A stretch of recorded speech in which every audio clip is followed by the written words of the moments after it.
in high definition. And good evening and welcome to NewsLink Indiana. I'm Cameron DeBlasio. And I'm Esther Bauer. Thank you for joining us tonight. Well, our top story, Channel 49, the television station owned by Ball State, will stay on the air. That decision today means PBS programs and Ball State sports will still be available to viewers who don't have cable. NewsLink Indiana's Demi Johnson is live in the newsroom with more. Demi? That's right, Cameron. The university has been weighing its options for WIPB since the fall of 2015. This WIPB studio was inactive this afternoon, but the station's signal reaches 22 counties here in Indiana, plus parts of 6 Ohio counties. The university was considering selling off all or parts of its portion of the broadcast spectrum. That's because the FCC was offering hundreds of millions of dollars for bandwidth that cell phones and other electronic devices depend on. One change that WIPB will be facing is the frequency. The station will be airing on a new channel. The FCC said the station has up to 20 months to complete the transition. Ball State spokeswoman Joan Todd told NewsLink, and we quote, "The university determined that selling the spectrum at this time would not be in the best interest of the university, the community that supports the station, and the people the station serves." Live in the newsroom, Demi Johnson, NewsLink, Indiana. Thank you very much. Now, Ball State has been buying local Muncie properties with expansion in mind. While the university has not confirmed what the expansion is for, Catherine Burgess, the accreditation chair of Alpha Omicron Pi, seemed to believe that the expansion is for sorority housing. So our chapter president has met with the contracting. They had like a presentation and our chapter presidents were invited to them. So our president comes back and gives a presentation on it. We now go live to Brenton Roy with more information. Brenton, what can you tell us?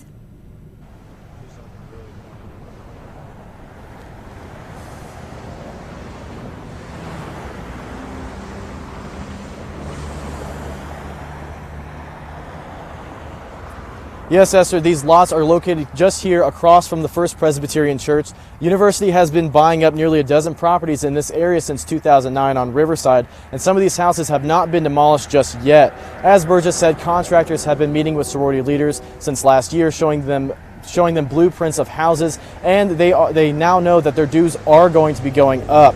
But Ball State officials are being very tight-lipped about what's being done to these lots. Spokesperson Joan Todd said that these unneeded structures are being cleared and there's been no specific decision just yet. But a university plan adopted nearly 5 years ago calls for the construction of townhouse-style sorority houses that would hold multiple chapters per building. Phase 1 of this plan was set to be completed by this year, and many in Greek life believe that this is the beginning of that plan. Live in Muncie, I'm Brenton Roy, NewsLink Indiana. Now, the Greek Life has already begun the process of moving out of the Office of Student Life and into their own office. Some Greek members believe new housing might also be a part of that process. Well, from keeping their streets well lit to strategically placing emergency phone lines on campus, universities have taken precautions against sexual assault. An upcoming event at Ball State is looking to provide statistics as well as support. NewsLink's Logan Rivera has the story. Guys Night Out is an on-campus event which provides information on sexual assault towards victims that you wouldn't normally think of. Step In Speak Up's president, Corinne Lankowitz, emphasized the message behind the event. The event is just kind of to combat the stereotypes and the stigma surrounding men and sexual assault. A lot of times the media portrays them as the rapists and not as the survivors, when in reality, we're trying to say that sexual assault can happen to anyone of any gender, any ethnicity. Ball State's faculty takes sexual assault very seriously. Thanks to their efforts, students feel safe on campus, as emphasized by Marissa Lozano. I'm not scared necessarily, and I think if it were a bigger problem, the faculty would talk about it more. But it's one of those things that I think they have a good handle on it, considering majority of the students, I would say, do feel safe. Though sexual assault against women is focused on by school officials, Guys Night Out suggests that sexual assault against males is a topic that doesn't get much attention. Nicholas Ash weighed in briefly on this subject. I know that sexual assault against males is not commonly reported as for women is, but it is something that is prevalent, not as much as women, at least towards what we know, but it is something, a concept that's not really addressed the same way as women because it's looked at as different, because it's not as common. For NewsLink, Muncie, Indiana, I'm Logan Rivera. The event will take place this Wednesday at 7 in the multi-purpose room at Park Hall. The Indiana Court of Appeals has overturned a bestiality conviction of a Muncie man. According to the Star Press, 36-year-old Andy Allen Shinnock was arrested in August 2015 on allegations of sexually assaulting his roommate's 1-year-old dog. The roommate testified he found the dog and Shinnock under extremely unusual circumstances but did not witness the assault. The judge imposed an 18-month sentence, but Shinnock completed the sentence and was released for good behavior. Shinnock is scheduled to stand trial April 3rd in Delaware County Circuit Court 4 on a charge of failing to register as a sex or violent offender. Health inspections on 20 food establishments in Muncie found at least one critical sanitation violation at each. Violations were given to national chains like Penn Station, Steak and Shake, and Jimmy John's, as well as local restaurants like Sunshine Cafe and Amazing Joe's Grill. Mishandling of meat was a typical violation, as well as improper hand washing procedures or incorrect glove usage. 50 other establishments in Muncie met sanitation regulations. Citations were given at the end of last year, and each cited establishment has corrected the violations. Many people in the Muncie community came out to support our local cause over the weekend. Mary Eber has more on the story. Walk a Mile in My Shoes is an annual fundraiser that takes place in February to bring awareness to the harsh conditions that the homeless face daily. The funds go toward emergency shelter, family service resources, residential addiction treatment, and transitional living. Frank Baldwin is the executive director of the Muncie Mission and says when people come in, they're in desperate need. They have burned all their bridges and have no other options. But he gets to see a remarkable transformation. To see relationships being mended, to see this person thriving, to become employed, to be able to get their own place, that is rewarding. Baldwin also hopes the work is rewarding for participants. He said the organization is only a framework that relies on the community. We also want our community to see that their efforts are paying off and that together we can make a difference. Mary Ipple was one of the many participants who is passionate for the cause. She walked the last 5 years and volunteers with the mission, but she was unsure if she was going to be able to ever walk again in the mission's annual walk. Last year I lost my legs, and I had gotten my prosthetic legs a month earlier, and I was able to walk the Walk a Mile. I finished dead last, but I finished, and this year I'm not going to finish last. Ipple also had a whole group of supporters that called themselves Mary's Merry Marchers. They first walked together last year. Ipple is grateful she was able to participate last year and looks forward to walking annually. Walk a Mile in My Shoes had over 90 registered teams participating. In Muncie, Mary Eber, NewsLink, Indiana. For more information about the Muncie Mission and the annual walk, visit munciemission.org. Now, Cameron, it was great to see so many people out supporting the community this weekend, and they had some beautiful weather to do so in. They really did, didn't they? I mean, it was a fantastic weekend. We had some highs in the 60s. So, Nathan, you got to tell us, are we going to be seeing more of that?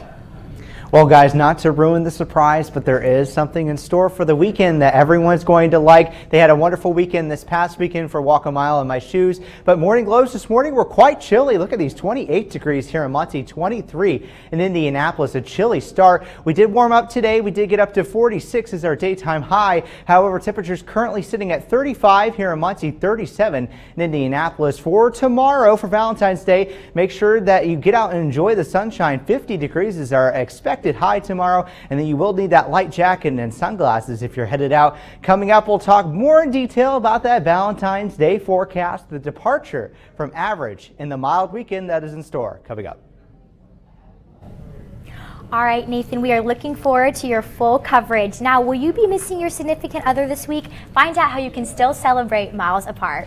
And no instruments? Well, that's no problem. Learn how a cappella music stole the stage when NewsLink Indiana returns. Checking your fantasy league? Nah, just my 401k statement. Nice. Where'd you find the money for that? I've just been saving a little every month. I can't seem to save anything. Well, what about all this? What about the money you're spending? What money? It's gone before I can get my hands on it. I got a pizza for a Todd. Hey, can somebody spot me? When it comes to financial stability, don't get left behind. It's 547. Get tools and tips for saving at feedthepig.org.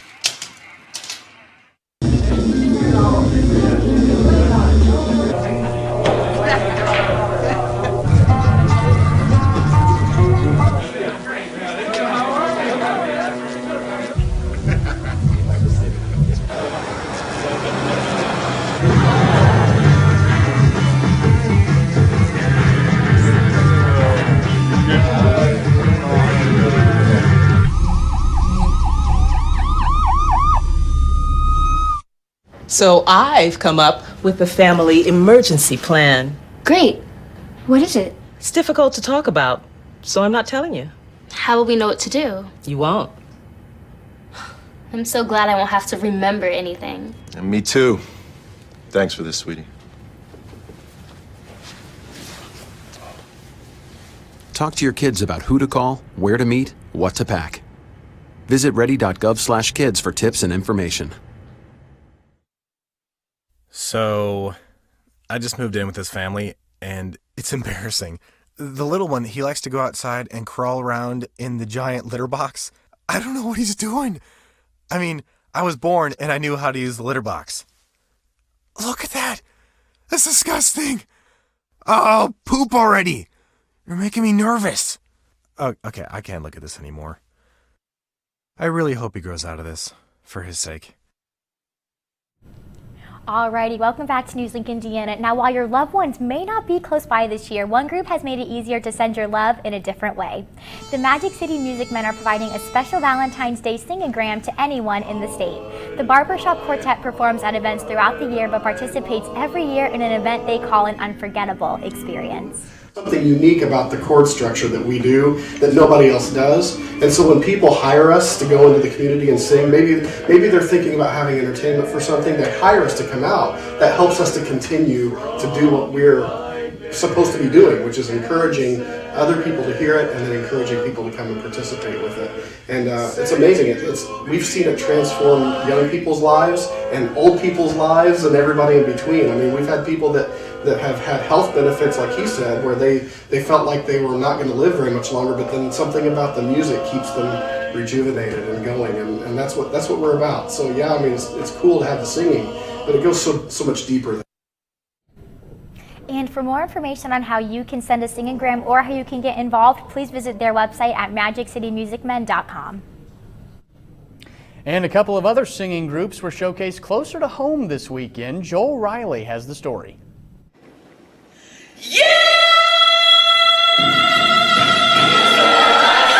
This past Saturday, Ball State hosted the Midwest quarterfinals of the Intercollegiate a cappella competition at Pruis Hall. 9 groups took the stage from across the state, with 5 of those 9 representing Ball State. Holly Barnhart, a member of the Ball State group Seductive, shares her reasons for getting involved with a cappella. And so I've been really invested in a cappella as a musical form because it's just so different from anything else. Like the things you can do with the human voice, not just with instruments, but with the human voice, that really compelled me. The musical director for Seductive, Johnny Taylor, recalls his thoughts before taking the stage. There was moments where I was like, okay, I'm really, really nervous, but there were also moments where I'm like, whatever happens, happen. I knew we had worked very hard on the set, and I knew it was in a great spot. So I told the group, if you guys go out and just give your best and do your best, I can't ask for anything more. If we win or lose, then that's going to be up to the judges. The team taking second place, called Ladies' Choice, and the winners of the quarterfinals of ICCA, called Seductive, will be moving on to the semifinals at IU on March 25th. We wish both teams good luck with their future performances and hope that they make it to the top. Reporting in Sursa Hall, I'm Joel Riley, NewsLink Indiana. All right, Joel, thank you. Now, the Ball State gymnastics team spent part of their weekend being royal and connecting with the community. NewsLink Indiana's Michelle Kaufman has the story. Gymnastics team spent their Friday night at the 5th annual Gymnastics Ball Senior Sarah Ebeyer saw the ball as a chance for the team's younger fans to see the girls in normal hair and makeup. It's just such a great time for the team to sit here and connect with the community who comes out and supports us every single Sunday during competition season and just cheers us on, the little kids that we get to see during kids classes, and being able to interact with them one-on-one instead of them being in the stands and us being down on the competition floor. The event featured a photo booth, silent auction, crafts, and even the cha-cha slide. Chris Osborne and his daughter attended this year's ball because due to illness, his daughter missed a recent father-daughter dance. It's great. We don't get a lot of time together, so this makes it kind of fun. We get dressed up all fancy and have a good time. All right. Osborne's daughter picked the color of their clothes, and when asked what her favorite part of the event was, she replied, "Everything." In Muncie, Michelle Kaufman, NewsLink, Indiana. Now, the team's next and final home meet is March 5th and is against Western Michigan. Coming up, we're going to talk more about that Valentine's Day forecast. We are expecting temperatures at 50 degrees tomorrow here in Muncie, which means that you'll need those sunglasses. We'll track changes coming to the forecast. Can you help me with this? My new dad teaches me all kinds of stuff. Sure. He helps me with homework. That would be 3.6795. Thanks. Yep. He helps me with my decision making. I wouldn't use this one. Ever. And he's even teaching me how to drive. And that's why cars have bumpers. I'm learning so much. You don't have to be perfect to be a perfect parent. Thousands of kids in foster care will take you just as you are.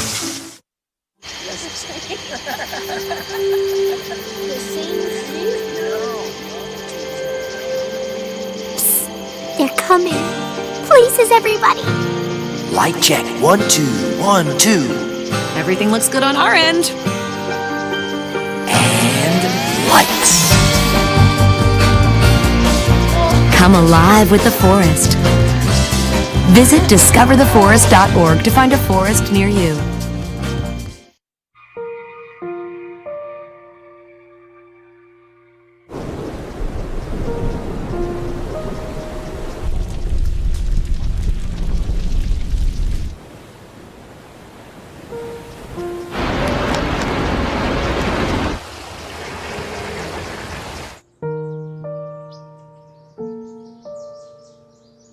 Don't wait. Communicate. Make your emergency plan today. Welcome back. So Esther, I am really looking forward to what sounds like another beautiful weekend. This weekend was great. Nathan, can we expect to see that coming up?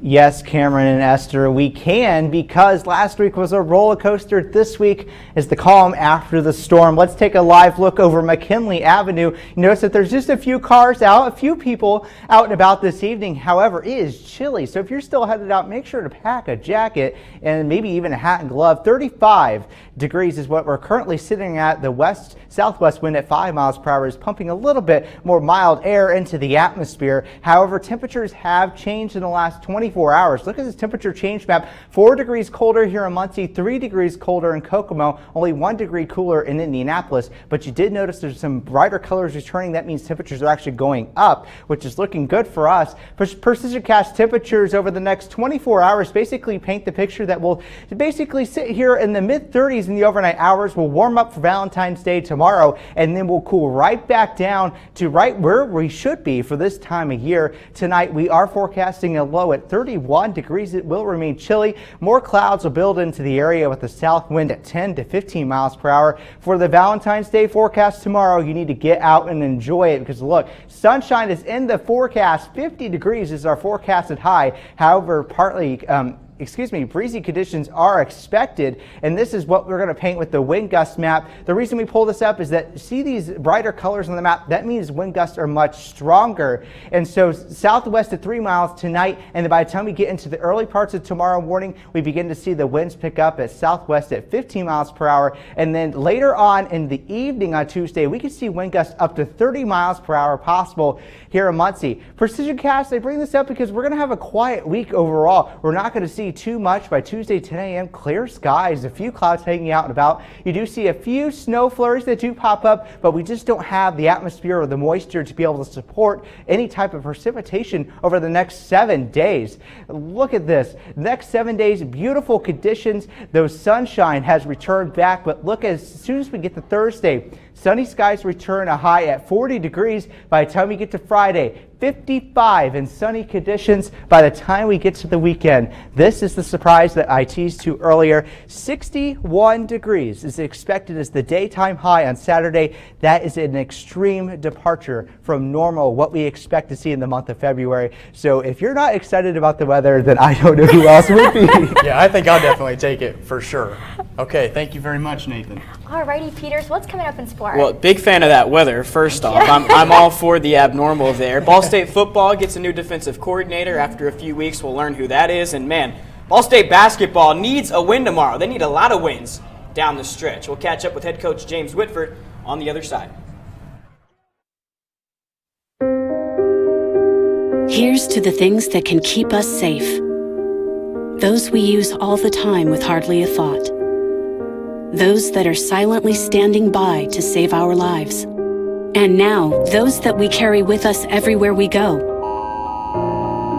Many mobile devices will now bring you wireless emergency alerts, real-time information directly from local sources you know and trust. With a unique sound and vibration, you'll be in the know, wherever you are.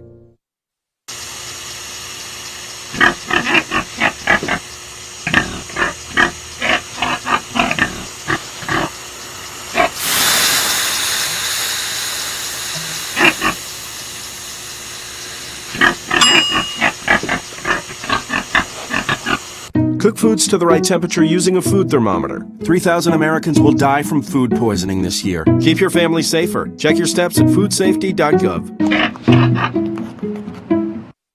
So, I got this new family, and I don't know what it is about this one, but she can't seem to put down that toy all day long.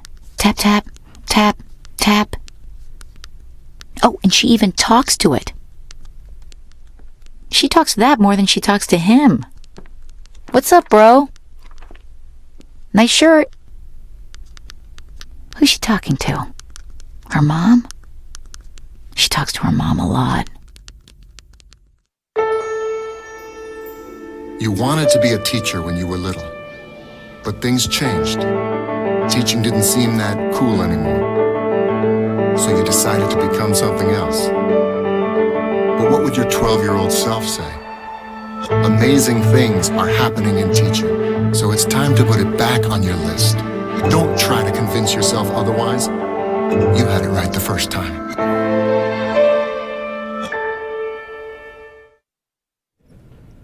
Hey, good evening, folks. Well, after going 3 weeks without a defensive coordinator in the Ball State football program, head coach Mike New has found his man. And the coach who has been tabbed to lead Ball State's defense, well, he doesn't need much of an introduction to the state of Indiana. Meet David Elson. New announced via Twitter today that Elson has been hired as the Cards defensive coordinator.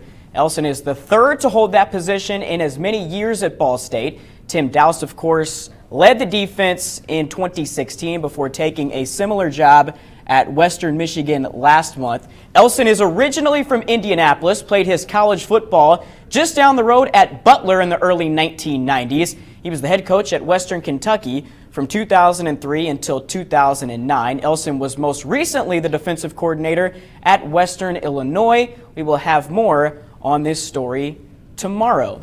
Meanwhile, on the basketball floor, man, the Ball State men's basketball team, they have left themselves with very little margin for error in the final 6 games of the regular season. The Cardinals head to DeKalb, Illinois tomorrow, looking to snap a losing streak and notch what would be a huge conference win. The latest setback came at home against Ohio on Friday. Ball State came all the way back in that game after trailing by 25, but ultimately fell short. That makes 3 losses in a row for the Red and White as they travel to play Northern Illinois tomorrow. Now, this is what the standings look like heading in. Yeah, tight up there. Top 4 teams, remember, get a bye in the first round of the conference tournament. You can see Ball State in 4th place right now. Here's how head coach James Whitford and company are approaching the stretch run.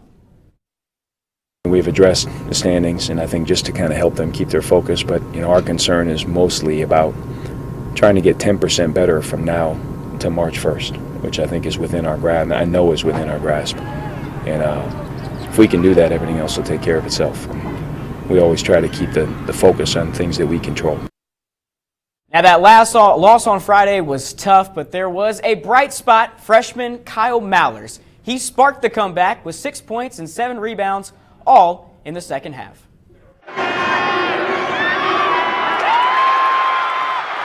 And I thought he really helped us with the toughness plays. Offensive rebounds, he had 4 offensive rebounds in the game, and made some huge hustle plays. And then his ability to shoot really stretched the floor. So halftime, just second half, come out with intensity and try to cut the lead as best we could. It's probably the message, and just play hard. So completely unselfish. He's a total team guy. He's got great work ethic, and he's a good player. And when you put all those aspects together, that's really what leads to somebody developing during their time here. He's got, to me, he's got the total package, so I think he's going to keep getting better. Personally, just provide a lift off the bench and contribute as many ways as I can. So crazy Kyle Mallers stat, guys. First 11 games of conference play, he plays 70 minutes, 5 points, 7 rebounds. 18 minutes on Friday, 6 points, 7 rebounds, breakout game for him, and maybe a big piece for the Cardinals moving forward. Gosh, that is crazy. It is fantastic to see a freshman having that kind of impact, though. Yeah, absolutely. And as you heard Coach Whitford said, his work ethic, he's a great kid on and off the floor, so cool to see him have that success. Okay, well, we'll be looking forward to seeing him here in the future. Absolutely. Thank you very much, Peter. Well, Adele, Bruno Mars, James Corden, it all adds up to the Grammys. We'll have your full Grammy recap and entertainment news when we come back. Hey, did you know 2.4 million loving cats and dogs in shelters and rescues need our help to find a home? Let's go to theshelterpetproject.org and meet a few who are in a shelter near you. Harlow, oh, she's one great listener who loves to hear all your stories. My kind of cat. Cerulo is a sweet, goofy boy who's eager to please. Sounds just like another dog I know. So go to theshelterpetproject.org, search your local shelters and rescues, and go for a cuddle with your next best friend. Adopt. Sure, I look cute now, but when my owner lost his job, it was rough. I was living on the street, and one night, me and this Cocker Spaniel got into it so bad, I wound up looking like an ice cream cone. I cried a little bit, but thankfully I got rescued, so I'm running, I'm jumping, all back to my old self, and I'm ready to give unconditional love, even if you put a lampshade on my head.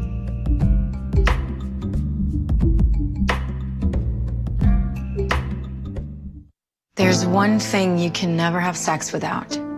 It's not something you buy. Or something you take. In fact, there's only one way to get it. It has to be given to you, freely. It's consent. Because sex without it isn't sex. It's rape. Consent. If you don't get it, you don't get it. It's on us to stop sexual assault. Learn how and take the pledge at itsonus.org. Welcome back to NewsLink Indiana. I'm Samantha Erzman with your entertainment news. The 59th Annual Grammy Awards were held last night, and it was full of memorable moments and big wins. Chance the Rapper had a great evening, winning 3 Grammys, including Best Rap Album and Best New Artist. This was the popular artist's first time taking home a Grammy Award. Adele had another standout night, taking home 5 Grammys, including Album of the Year and Song of the Year. She opened the show with her award-winning song Hello, and later performed a tribute to the late George Michael. During her speech, she praised fellow nominee Beyoncé for her outstanding work on the album Lemonade. Beyoncé herself gave a heartfelt speech highlighting her inspiration for the album. Other notable winners included Drake, David Bowie, Justin Timberlake, and the Chainsmokers. That's all for your entertainment news. Now back to you at the desk. Okay, thanks very much, Sam. Nathan, a final look at the weather tonight. Yeah, so Valentine's Day is looking to shape up to be pretty well. 50 degrees for the daytime tomorrow. Make sure to get out and enjoy it with that sunshine. Wednesday, we're going to cool back down as that front moves through the area, but we'll make a rebound quickly for Friday with a high at 55 degrees and sunny skies are expected at this time. All right, Nathan, well, that sounds beautiful. Thank you all so much for joining us tonight. Be sure to watch tomorrow at 9 p.m. right here on Cardinal Vision. And be sure to like us on Facebook and follow us on Twitter. Have a great night.